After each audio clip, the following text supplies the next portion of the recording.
Now, moving on, 25 to 9, a leaked letter obtained by the Times yesterday has shown Cressida Dick, who, of course, had to resign as the Metropolitan Police Commissioner a couple of weeks ago now. Her last-ditch attempt to stay on as the chief was a plan to spot-check officers' phones and social media accounts in an attempt to weed out the racism, misogyny and other unacceptable behaviour that is currently dogging the Met Police force, which everybody talks about and says, how are we going to deal with this? However, plans such as that, spot-checking phones, raise huge questions, of course, about invasions of privacy, freedom of speech and civil rights. I'm joined this morning by two people who will debate this. Interestingly, Emily Konstantas, who's the CEO of Safeguarding Alliance, believes public front-facing roles should do this. She can't come on screen because there's a power outage at her house, bless her, so she's online. Emily, good morning. Thank you, Jerry. So the storm is affecting you. Where are you this morning, Emily? Oh, in East Anglia. East Anglia. Is it pretty bad there already? It's very, very busy, put it that way. OK, well, let's hope the phone lasts. It's also Portia Berry-Kilby, political commentator with Young Voices UK. Portia, good morning.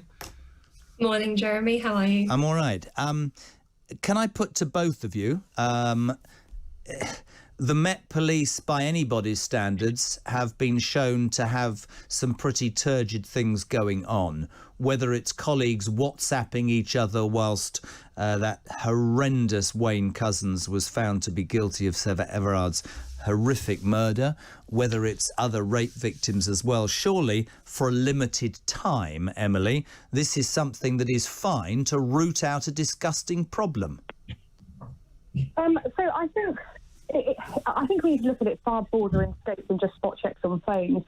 If we think about safe recruitment per se, safe recruitment is not just when somebody joins the force. We need to have a maintained best practice in safe recruitment.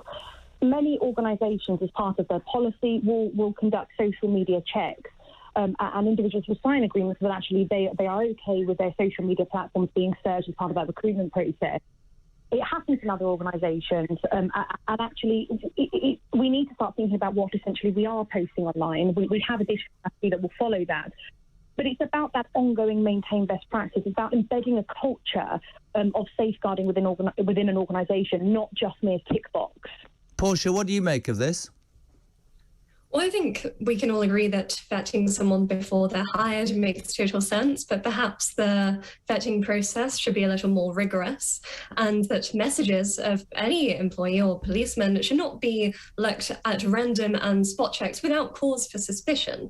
Of course, some policemen are more suspected than others of bad behaviour and poor misconduct, but others aren't, and it's not fair to rope those in with everyone else and have their private messages gone through. Yeah, I understand the rights of privacy, but how do you root out, in that particular situation, not talking about Cressida Dick's management, because I'm sure this should have been done sooner, but if you're talking about public servants, right, yes, they must have rights. But if you know, I don't know how you get definitive proof. What you're saying, presumably, Portia, is if you do it for one, you'll have to do it for anybody, and then we're taking away people's privacies, right? Well, no, I think if someone is suspected, and there's got to be in the police force some more suspected than others, then the police already have the precedent for checking the phones of those people. But random spot checks on someone, whether they are suspected or not, should not be implemented. And it's very much a Why if it got rid of a police officer who's sending misogynistic, racist, homophobic things? Why is it wrong if there's a spot check? They do drug tests on footballers. Why can't they? If they suspect somebody in a public service role, male or female, is peddling disgusting stuff that doesn't belong and they don't belong in that force, why can't you spot check them if you suspect them? Well, there's a spot check for someone who is suspected is a lot more justifiable than someone who isn't. And I think what she was arguing is spot checks at random on everyone. Are you arguing? Sorry, maybe I'm confused, Portia. Emily, are you saying that everybody should be spot checked? Absolutely not. And first of all, just to clarify, I think obviously spot checking a personal mobile phone is very, very different. Yeah. To spot checking somebody's social media account, something they're posting into the public domain anyway. Yeah. I think there's essentially two very, very different things here. If we're talking about social media checks as part of a safeguarding ongoing culture of best practice, that's very, very different to taking somebody's personal mobile phone.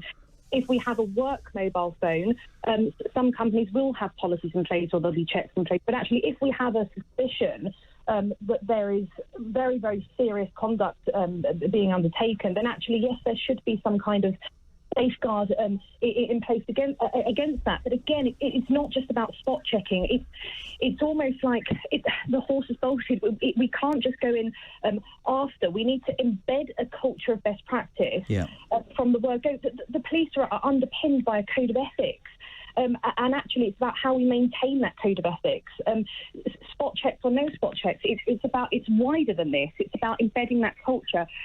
And again, the majority of police officers in the United Kingdom are very, very respectful. I mean, absolutely. And let me say, with all the horrific things that have happened with the Met Police, which are appalling, it doesn't and shouldn't reflect the 32,000 plus men and women who do an amazing job. And I absolutely get that with any organisation, one or two bad eggs can make the whole thing look appalling.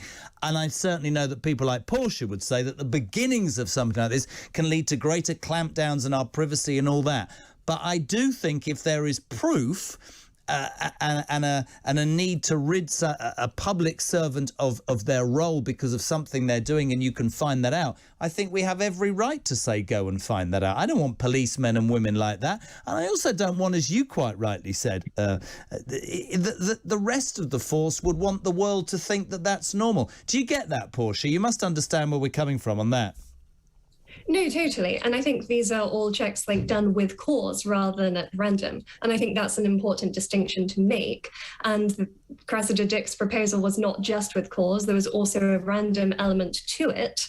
I think we should maintain the difference, because otherwise you could have someone who's very upright, respectable, says something offhand in private, in a personal message or on a closed group of friends on Facebook, and then gets pulled over the cobbles when really you're creating more problems than it's worth and have to end up investigating a whole lot more police officers than you would in the first place. I get personal phones, I get work phones, I get banter and all that, but I think specifically this story started with policemen in Charing Cross, and what was written and what was said and what was shared, in my opinion, doesn't make them viable policemen in any which way at all. Of course, people should be able to have... I'm going to say something that sounds ridiculous and old-fashioned, and I'm turning into my father.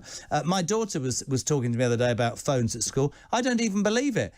Sorry, you'll call me boring. She's 17, 18, doing A-levels, and they spend all day on their phones. I don't think they should be allowed their phones at school. And everybody's going to go, oh, you can't say that. They might need to text and say what time they want to come home. We just got the bus. I think the world's gone mad. I think people spend too much time on their phones. And here's another thing from somebody who isn't on Twitter and isn't on... Don't do any of that rubbish, because the people I know that I want to know about my life have my number, and the ones I don't. That's how I see it. Thank you both very much indeed. This is Talk Breakfast as Storm